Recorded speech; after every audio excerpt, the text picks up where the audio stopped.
I wonder if I'm gonna actually get anyone in here to see a live viewing of some Nepenthes, but I wanted to be different, and I think on one of my most recent previous videos, I got a request to do a video kind of primarily talking about my Nepenthes collection, and I'm not currently a breeder, so it's kind of just a collection for me because I've got like one of many different breeds. I'm a little bit obsessed with my Nepenthes. I love them a lot. They're a lot of fun. And today we're reintroducing my Nepenthes Spectabilis platychilla. It's a cross between the Spectabilis, which is typically pretty dark, and then the platychilla, which is huge, um, huge mouths to the pitchers themselves. And so this is going to be a really cool plant. Only thing is, it doesn't like the sun like at all. And I had it out here, and as you can see, all these leaves started dying. They're red, and they only survived because I immediately brought the plant indoors. And it's been indoors for about a month. You can see a pretty huge greenhouse now, and facing different directions because this thing's trying to figure out where the sun is, even though it doesn't really like the sun. Nonetheless, the foliage at the bottom of my enclosure here is super dark almost all day, luckily now, so it's good enough for me to put this down there and it won't get too much sun. So I'm reintroducing it to the greenhouse, and this time it's going to be outside, and it's about to start vining, so I just put this thing on here, and that should be good for it. Unfortunately, it doesn't have any big pictures yet, so hopefully another couple of months we'll start seeing some awesome looking pictures. In the meantime, it's gonna go down here at the bottom of the chameleon condo, which is what I call this particular enclosure. Okay, now looking at some more interesting Nepenthes. All right, so this is my largest plant, which I most probably. It's called the Nepenthes robcantelii mixed with the spectabilis, so it's three plants in one. As you can see, there's some really cute little mushrooms in here growing, and I actually leave them in there just because they're kind of cute, but this one's kind of dead looking, so I'm gonna get it out of there. But as you can see, this is one of the newest pictures that has opened, and it looks pretty cool because it's like it's on the end of this really twisty tendril right here. Very beautiful. The amount of liquid in here is on point. I have a even bigger cup down here, but it's a little bit older. I make sure that these things, here's one that's growing right now, and there's some others that are just starting to grow, like that one up there. But yeah, this plant shows a lot of promise. The actual peristomes are really cool. I love them. They're dark and ribbed. Can you hear that? So that's that plant. I recently was at the International Carnivorous Plant Show, and I picked up a few plants. Here's one of them that's showing a lot of promise already, even though it currently only has one picture. And I want to show you that one little picture that's totally beautiful. See it? Oops. All of a sudden it looks really dark. I don't know what I did. I don't know if you guys can see normally, but I can nonetheless. So here it is. And this plant is from Predatory Plants, I believe. Or no, actually it's not. Never mind. It's from another company. But this is a Spectabilis through and through. Spectabilis. So I'm really happy to have a pure plant that's like one species. And I'm also very happy to see that it's having a lot of success growing another pitcher right over here. That's going to probably be opening in just another couple of weeks here, because that thing is looking pretty good. I added some sphagnum moss, as you guys can see, by the way, to this tray, so it'll add some humidity and water. It'll hold on to some water better, basically. This tray has got some algae or some little moss growing in the bottom because it gets a lot of water. This is a Masdevallia, by the way, if you're wondering. I've got a lot of orchids in here as well. Here's one of the newest plants I have that's doing absolutely phenomenal. It's got two big pitchers, one of which just opened. Now this is a truncata mixed with a Vogelii. Oh, there goes my misters. I don't want this guy to miss out on it much, but as you can see, the pitchers are really long and tall, and you can't see it too well right now. but there are some cool colors on the peristome. Okay, cool. So that's that one, Truncata vogelii. Putting that back. There's a shy little chameleon back there, if you can see. Hey, you. That is sapphire. I'm gonna grab another plant now. This is this one is from Predatory Plants, from Josh at Predatory Plants, and this is what he calls a Nepenthes velvet mirror. And a velvet mirror is a cross between Vichii and Mira. And it's got one very beautiful looking cup right there. There we go. I'm gonna put this back so I get some more water.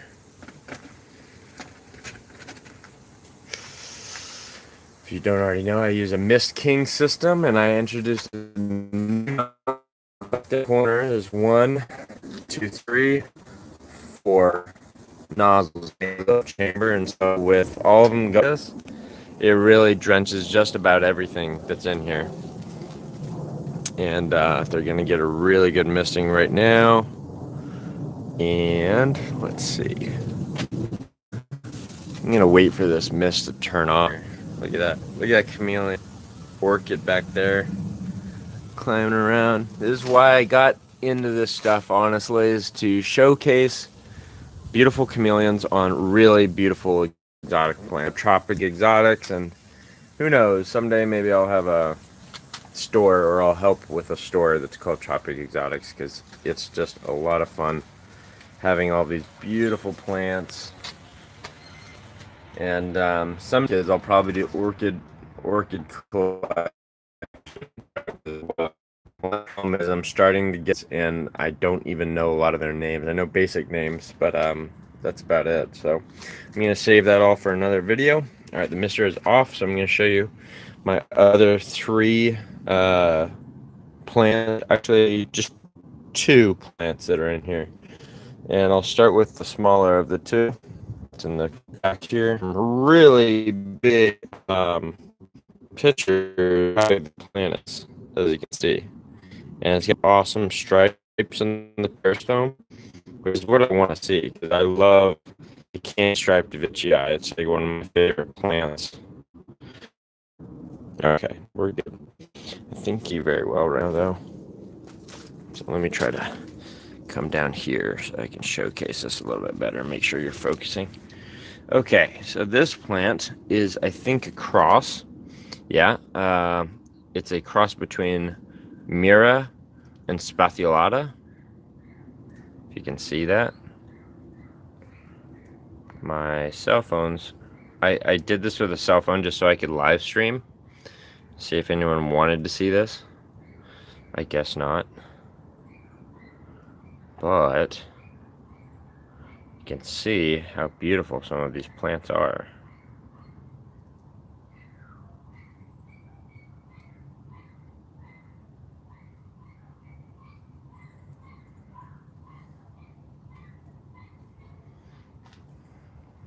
Cool. You see the medium is lots of rocks actually for this one, and it seems to really like it. So having a medium stay consistent is something I've heard is important between a lot of breeders of Nepenthes plants. So if you have a certain kind of medium, keep with it. Okay, I'm going to put this one back, and then I'm going to show you the last one for this room. And we're going to move on to the other room where I've got a lot more Nepenthes, but it'll go quicker. Okie doke. So this one is going to be the hardest to show you because I have to get to it. See that? It's really big. Almost as big as the first one I showed you guys. Okie doke. So I've got some newly dried sphagnum moss that I put in there, which is white right now. Doesn't look great, but it looks interesting. This is the Nepenthes Bourbon Gyah mixed with Vichii. So if you know anything about a Bourbon Gyah in here, I forget most of the names of these guys because they got them all at the same time so that I could have this cool little bog, because this container doesn't have a hole in the bottom, so it's full of water for the most part. And funny thing, I just want to add that these plants, even though the bees aren't attracted to the the pitchers themselves. They're attracted to the roots or something, because they come from all around to basically sit and I think eat the roots or something around the base of the plant. So I got to figure that out. And if you know anything about that, please let me know, because these bees are collating all around these plants. So if it's dangerous for the plants, let me know. I might be able to help. All right, so check it out, guys. I've got some really, really healthy looking Nepenthes sanguineas that are cute, and there's some really aesthetic pictures now that they're a bit bigger. As you can see right here, we've got our first red picture on this sanguinea, and that's because it's starting to vine. Most of them are going to be green, as you can see. And if you look how successful the plant is, it's really starting just to like break out with multiple plants all over the place. So that's because the people that set these things up actually do put multiple seeds in these pots usually. And so there are multiple plants in there. And so getting them from the store, you're not going to get a very interesting plant, but you will get a lot of them if you take care of them. There's another one over there that's starting to do quite well. And another one right there that's the most well-established one I have. And as you can see, it just opened up its largest sanguinea pitcher, and I am very impressed with just how cool sanguinea can be, because I did not know that they are quite aesthetic as well. So I'm happy that I have sanguineas. I thought because they're at Home Depots that I wouldn't be interested, but they are. And as you can see, it's starting to vine, so that the space between each leaf is starting to get more and more spaced out. And I'm expecting that thing to start vining all over the place. And yeah, I'm quite excited to see where that goes, basically. And then way up here, we have just a whole ball of wax, bunch of sanguinea as well. I would like to have more plants like this, but you know, getting the real deal, this is the main event here. Getting the real deal plants like this one that you're looking at right now, this is expensive, and so getting a whole bunch of extra seeds is expensive, if not impossible. So you know, hopefully I'll be able to breed my own plants someday. But for now, it's this amazing hobby. Now, if you can't tell, this is I believe a spathulata mixed with a crap, what was it? Sorry, Robcantelii. Yeah, it's a Robcantelii and a spathulata, and the spathulata actually has these teeth, and the Robcantelii is the one that makes it get so big. So very aesthetic. This one is brand new, and I just want to add a little thing on the end here to teach you. Since it's a brand new pitcher and it's huge, let me show you its scale here if I can get it to turn. Okay, so here's my hand. You can see it's quite large. So what I'm gonna do, since it's a brand new pitcher that's opened, I want to make sure it's successful like right off the bat. And so I'm going to give it some food right now, which are these little like nitrogen pellets. Okay, I'm just going to put one of these little guys in there so that the pitcher knows it's successful right away, and that'll encourage the plant to continue making pitchers. Okay, so let's do that now. Here we go. And sorry, I'm showing you some other random stuff. Oh, I forgot. There's that is a Maxima. Nepenthes Maxima down there in the corner. It has no pitchers right now because it's been doing poorly for a little while, but it started vining. And when it started vining, it got like too tall. Wait a minute.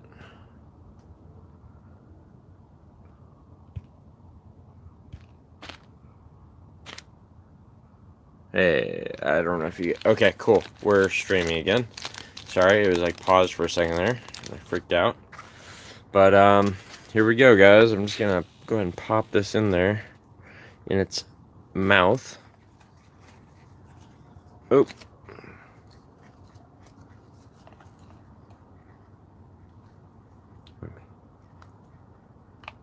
There it goes. All right.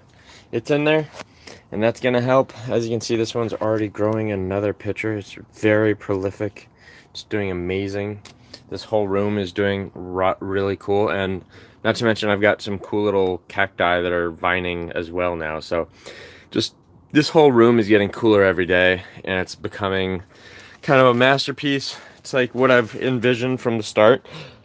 Notice the ground is a lot considerably darker and quite beautiful. There's a lot of amazing plants down here that I don't even go into. So I'm going to continue to do plant updates basically every once in a while, just because I talk about my chameleons mostly. But I also like to say hi to my chameleons. Alright guys, that's it for now. Thank you for watching. Please give me a thumbs up and subscribe if you like this kind of content. And that is it for me today. And take care, guys.